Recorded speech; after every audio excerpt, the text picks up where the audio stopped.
No major injuries then. Good. I briefed the recovered soldiers and sent them on their way as quickly as I could, but nevertheless feared they would not make it in time.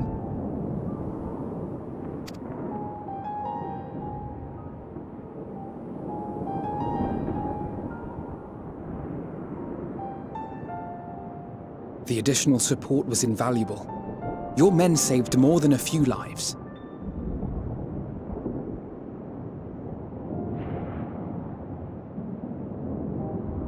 Though not all, I regret to say.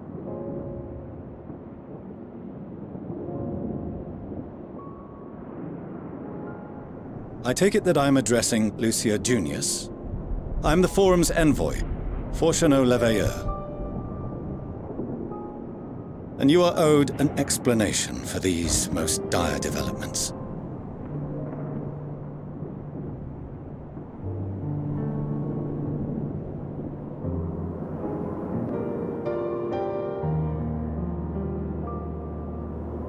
Another trial wrought by the final days. I was beginning to suspect as much. You doubtless feel some consternation having been forced to abandon your original plan. But trust me when I say you were right to send the refugees elsewhere.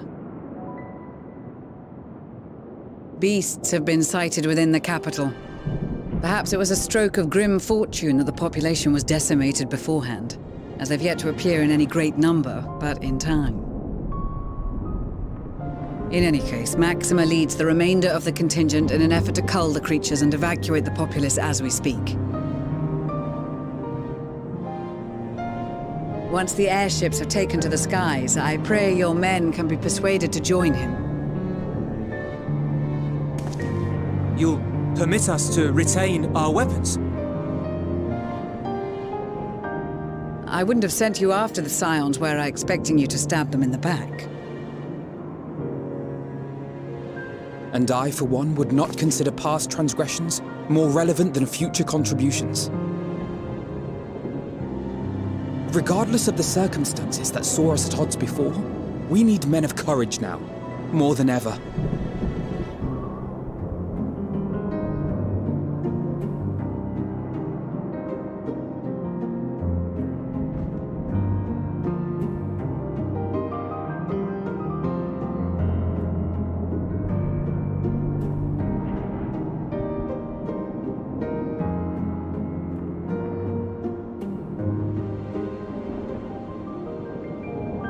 We swore to defend Garlemald, and so we shall.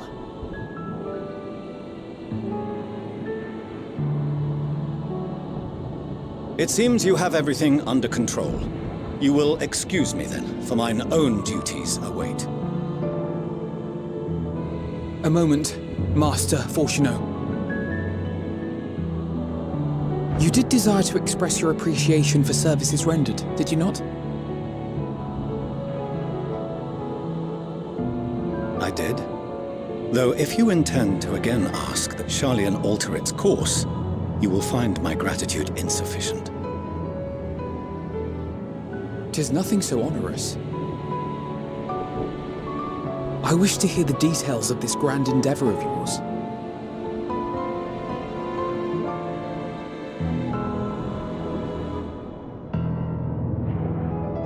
Do you swear to listen and to learn, and not to embark upon some scheme to impede us? I swear.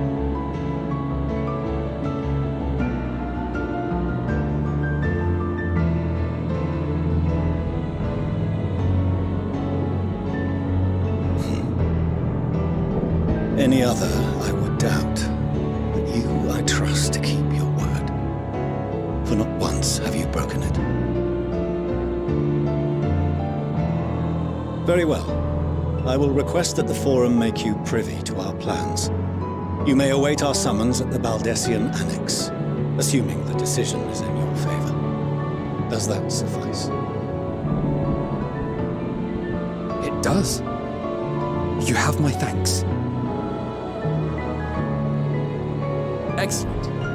You can regale us with tales of your most recent sojourn to the First while we wait.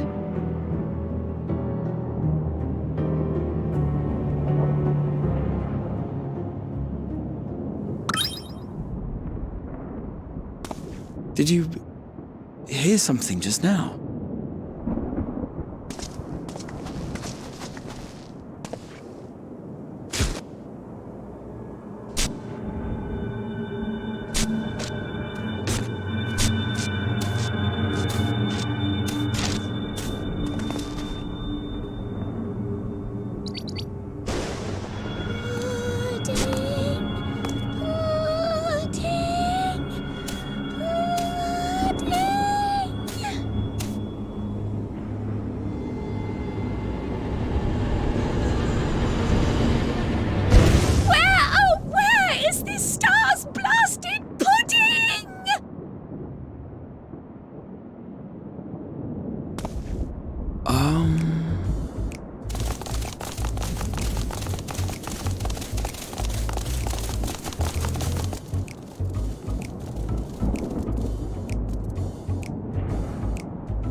Dawn may banish even the darkest night, and to this bitter clime bring warmth and comfort.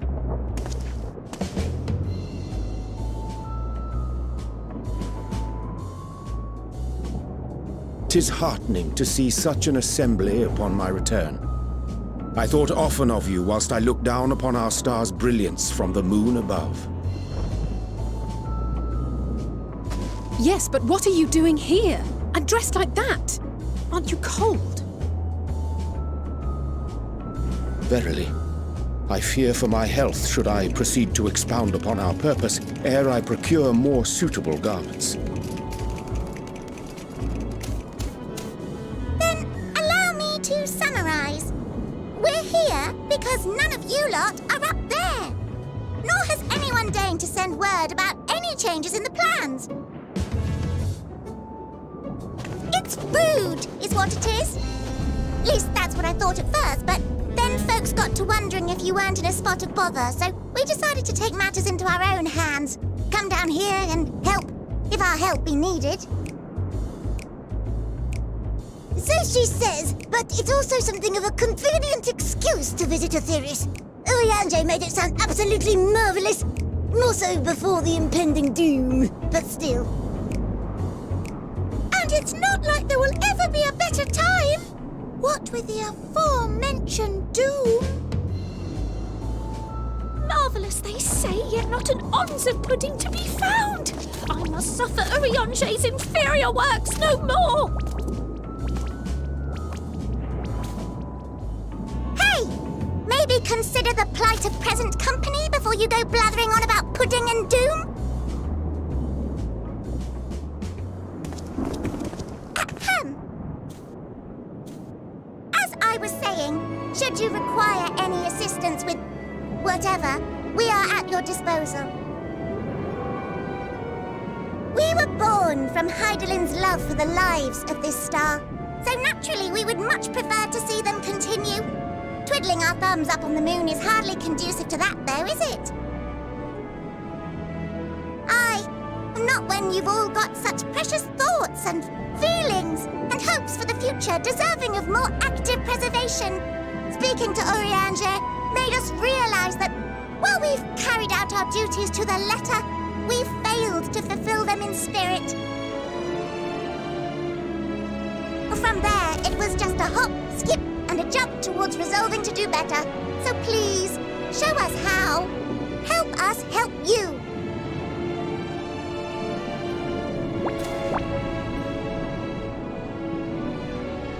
Forgive me, but are they... Thy distant collaborators, indeed. Hail, fellow! Well met! You'd be a member of the Forum, would you? It's an honor and a pleasure to meet you at last. I'm Livingway, Hydaelyn's right paw. That last bit is very important. As am I, if I may humbly say so myself. I bid you welcome to our star, Livingway. On behalf of the Forum, I thank you for traveling such a distance to meet us. As you have surmised, preparations for the Exodus have not proceeded as smoothly as we had hoped. I should be happy to personally escort you to our headquarters in Charlian, where you may advise us as you deem fit.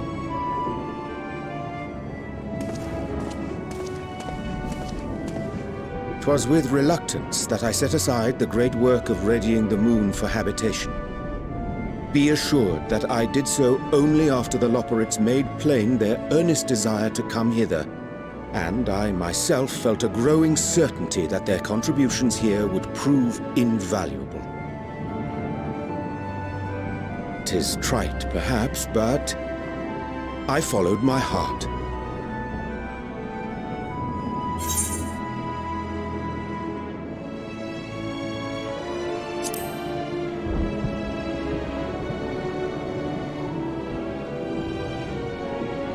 For a time, at least.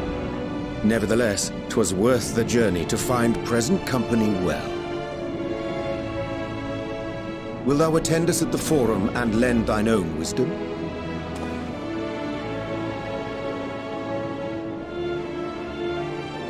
If that's all quite settled, can we start moving before Urianger catches his death?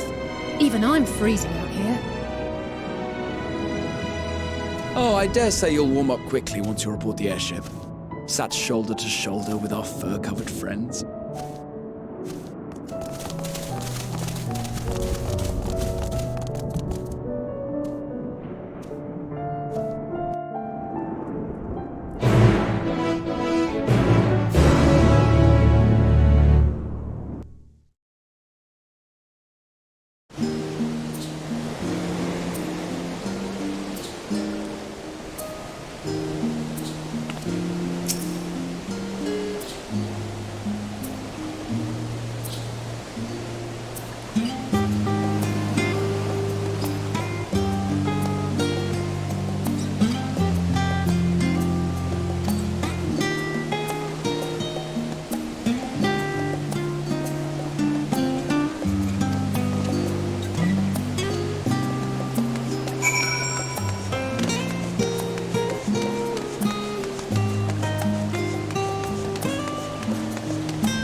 there is a matter I wish to raise with you before we enter. We are here to listen and to learn. But if the Forum's plans are more or less what I expect, then I should like to make a proposal that will serve our ends. By your leave, of course.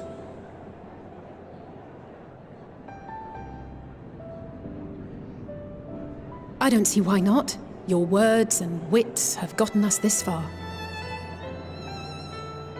Agreed. I will present our queries so that you may consider the most advantageous way to advance your proposal without distraction. Thank you, everyone. If I may have your attention, the ad hoc session will now commence. The purpose of today's assembly is to brief the Scions of the Seventh Dawn, at their request, on the Great Exodus. You may enter.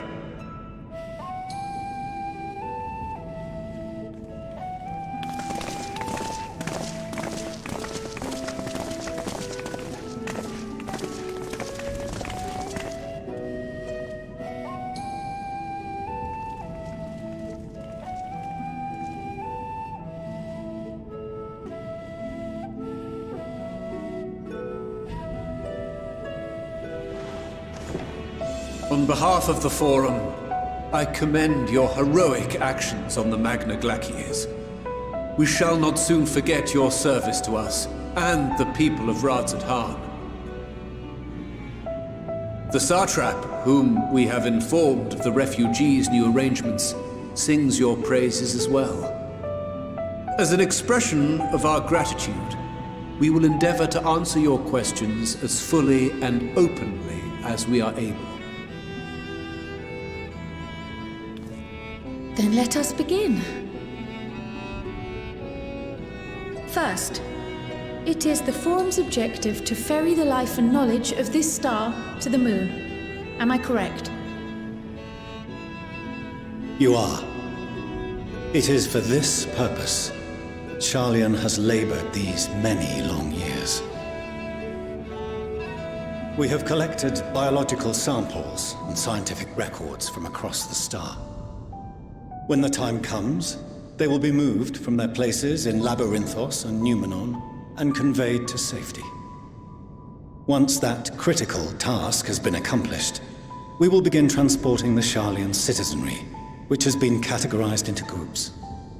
The earliest arrivals are to ensure hospitable environs for those who come after. Following our people, we will send those of other nations in turn, beginning with our allies. Radzat-Han was foremost among these, but since the final days have already come to Thavnair, we saw fit to include the refugees with earlier groupings. An ambitious plan. You have accounted for the safety of all nations and tribes, then? As many as we can. And how, pray tell, do you decide who to leave behind? To journey beyond the sky is an unprecedented and immeasurably difficult endeavor. Introducing sources of inevitable conflict would condemn all to certain death.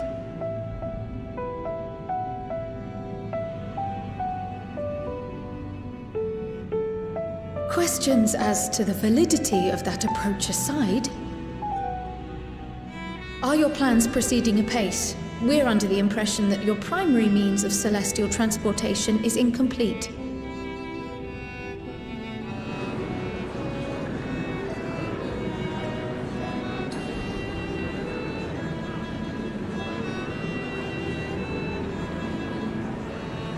If only in that it does not meet our optimal parameters, that is correct. This Ark, as some have taken to calling it, is fully operational and could be launched even today. However, the final days have progressed more quickly than we anticipated. At present, the ship is incapable of attaining speeds sufficient to meet our evacuation targets.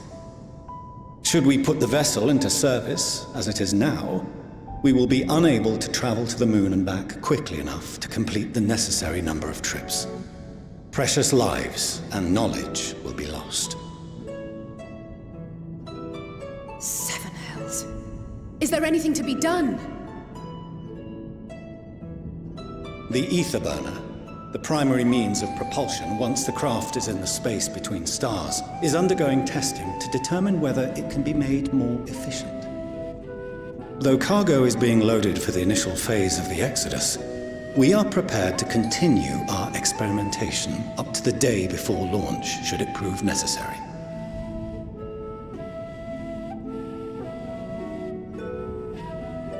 What if the Scions were to solve your problem?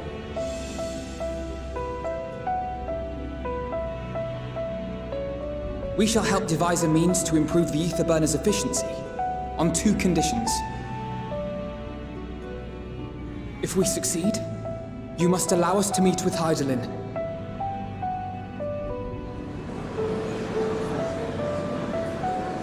"'Twas simple enough to deduce. You have a Concord, and so you would never have abandoned the anti-tower had you no other means of communication. One far more convenient, I suspect.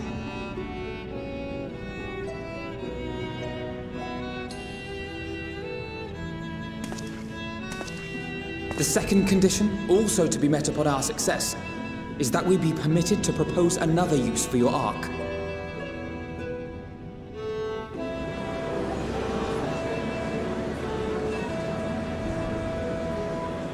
We would be at liberty to refuse this proposal. Of course. If we cannot prove its merit to the 99 here, who are we to stake on it the lives of all peoples of this star?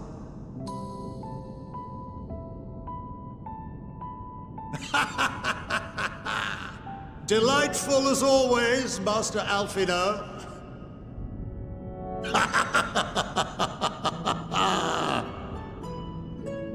Oh, we couldn't have asked for a finer plan. Allow us to solve this complex engineering problem of which we were entirely unaware until moments ago. What could possibly go wrong? The satire writes itself.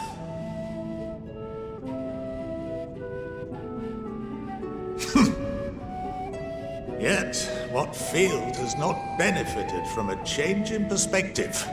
When we are at wit's end, what we need is not the same dry theories recited ad nauseam, but fresh inspiration.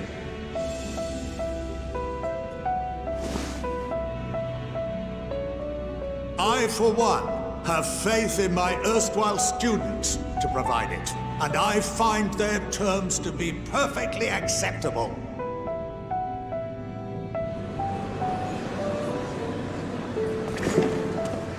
Order! Order! We have no time to waste on debate. I call a vote. All in favor of agreeing to the Scion's terms?